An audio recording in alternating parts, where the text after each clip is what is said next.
accident.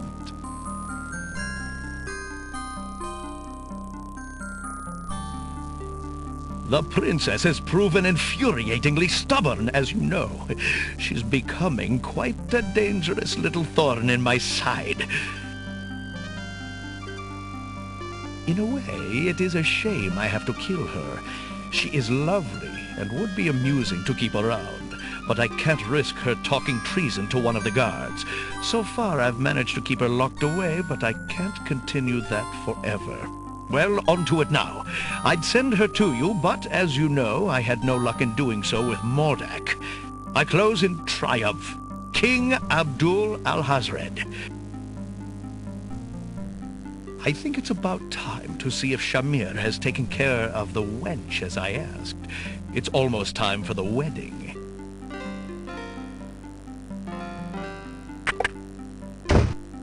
The Wazir's words fill Alexander with blazing anger and fear for Cosima's life.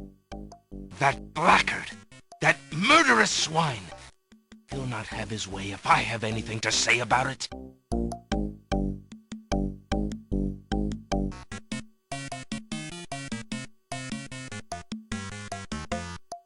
Alexander sees lots of black cloaks.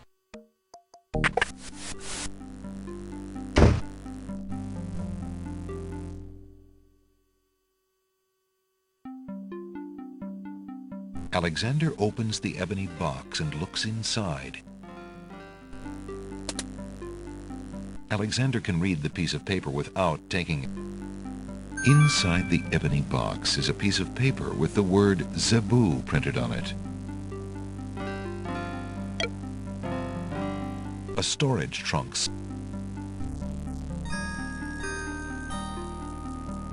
Alexander inserts the skeleton key in the trunk's lock and turns it. He hears a click. Alexander opens the trunk. Alexander picks up the most recent letter and examines it. The letter is addressed to Abdul Alhazred from the wizard Shadrach. It reads, "Greetings to a brother of the Black Cloak. I was sorry to hear of great Mordak's death, though he was a bit of a ninny at chess. It seems the plans for that little kingdom of yours are coming along. I must congratulate you on your handling of the king and queen. Isolating the islands so that no protest could develop was another brilliant stroke. It looks like there's not much left to stand in your way. Do as I recommended with the girl, and you shall have your crown." That fiend! Alexander opens the unlocked trunk. There's undoubtedly more unnerving information in those letters, but Alexander has already... Alexander crawls back through the wardrobe to reach the secret passage.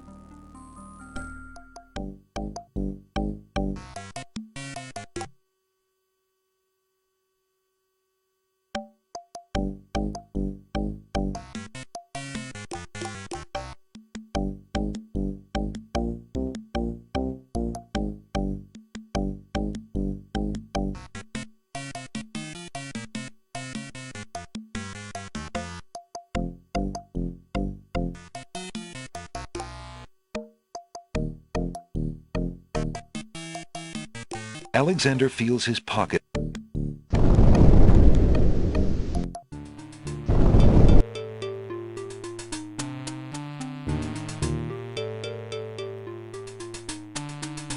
Alexander doesn't see any. Since the door on the west wall has no visible knob or handle, Alexander decides to try to open it with his voice. He composes his words carefully.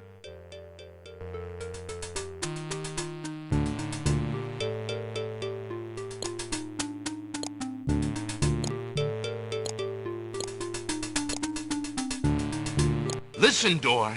I would have you open. Ali Zebu. It worked.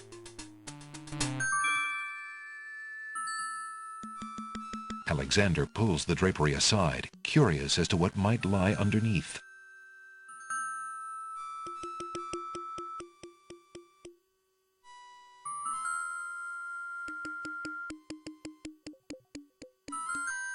On the table is a coat of arms with the head of a beast on the crest.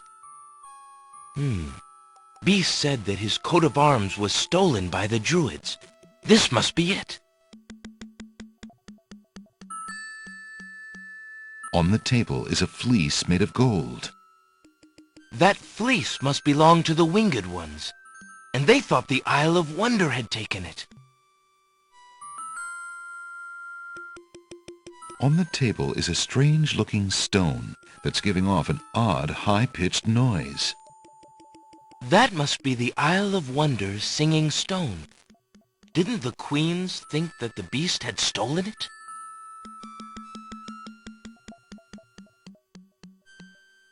On the table is a miniature oak tree. It looks very old.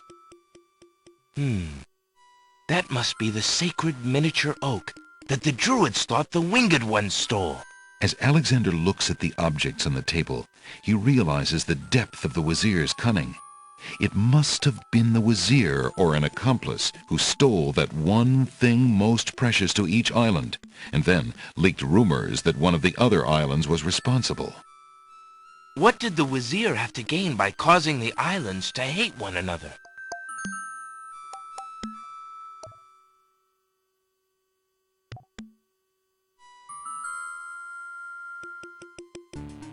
Alexander hears the sound of music. Oh no, it's wedding music.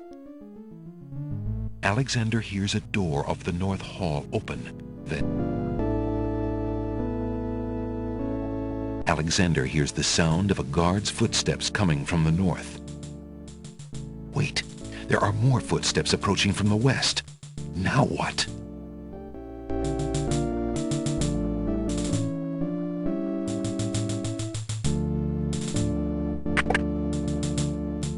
Alexander looks cautiously around the grand hall, but there are no guard dogs to be seen. The wedding music is coming from behind those two large doors.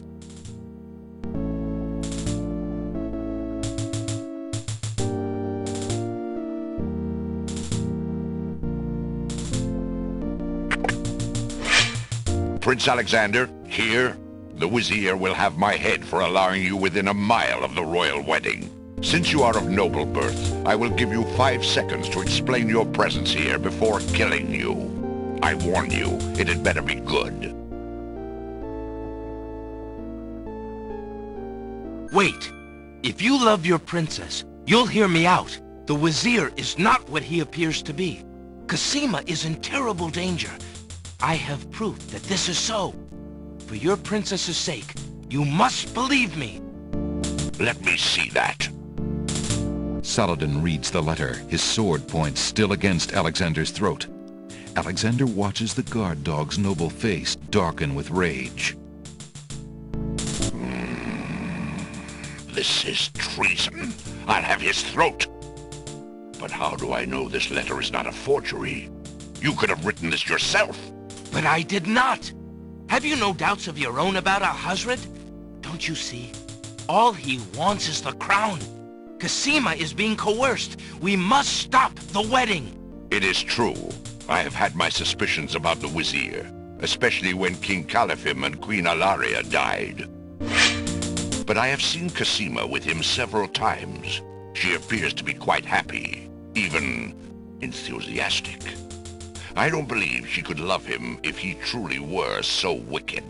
I cannot believe for a moment that she loves that snake. A jilted lover would not believe it. But come, see for yourself. The captain of the guard leads Alexander into the throne room, where a ceremony seems to be in progress. Alexander feels his blood run cold at the sight. I, Cassima, declare Abdul Alhazred as my lawful and beloved husband and king of this realm. But, Cassima, what are you saying? Do you still claim that the princess is being forced? Perhaps it's you that's the danger, as the Wazir has said. Cassima, stop!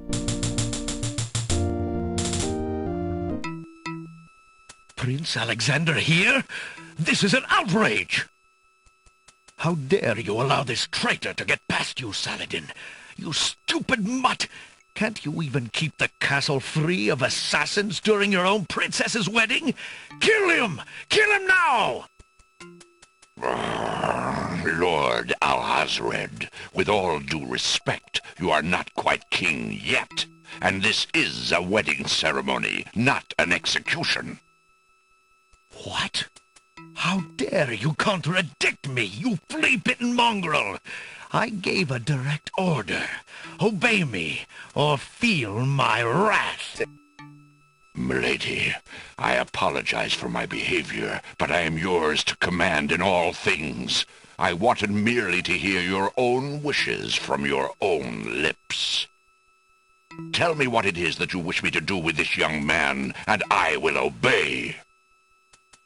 Why, Captain, you heard my dear Abdul. If he wishes this atrocious young man's death, then I want nothing more than to see him get his wish. Obey thy liege now and always. As you wish, Princess. Just as Saladin prepares to run Alexander through with his sword, a shout is heard from the direction of the Grand Hall. Hold! In the name of the true king! King Caliphim and Queen Ilaria burst into the throne room, looking alive and well and full of wrath. Behind them, a line of supporters look prepared to battle, if necessary, for their beloved royal couple.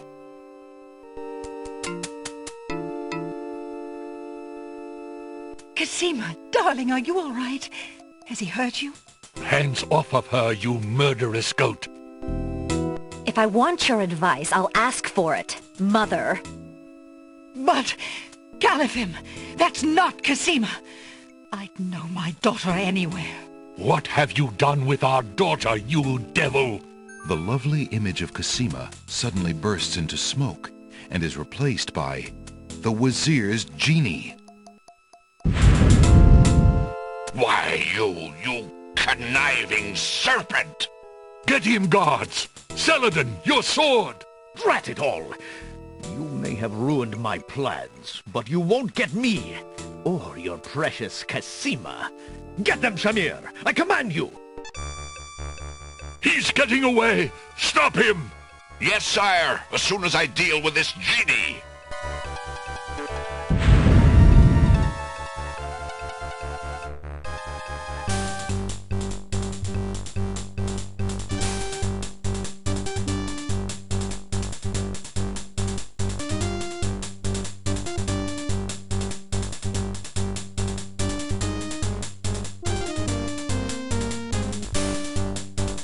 Alexander, be careful, Alhazred has a sword.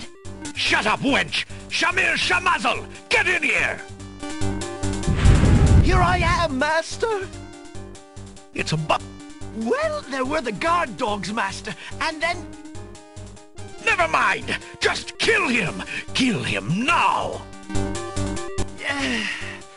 As you wish, master. Razzle, dazzle, snap and snazzle. Alexander, I did it! I swapped the lamps! Here, quick, take it! Bless you, Jalo. I knew you could do it. Now get clear, friend. No argument there, my lord. Good luck!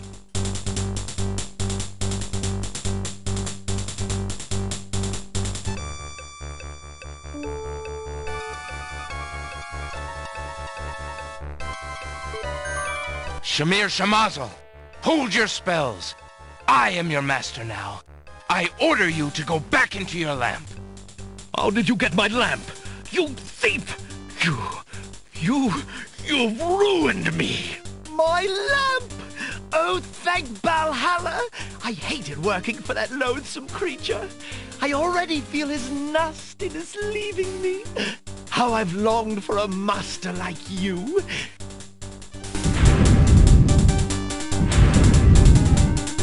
I've got a new master. I've got a new master.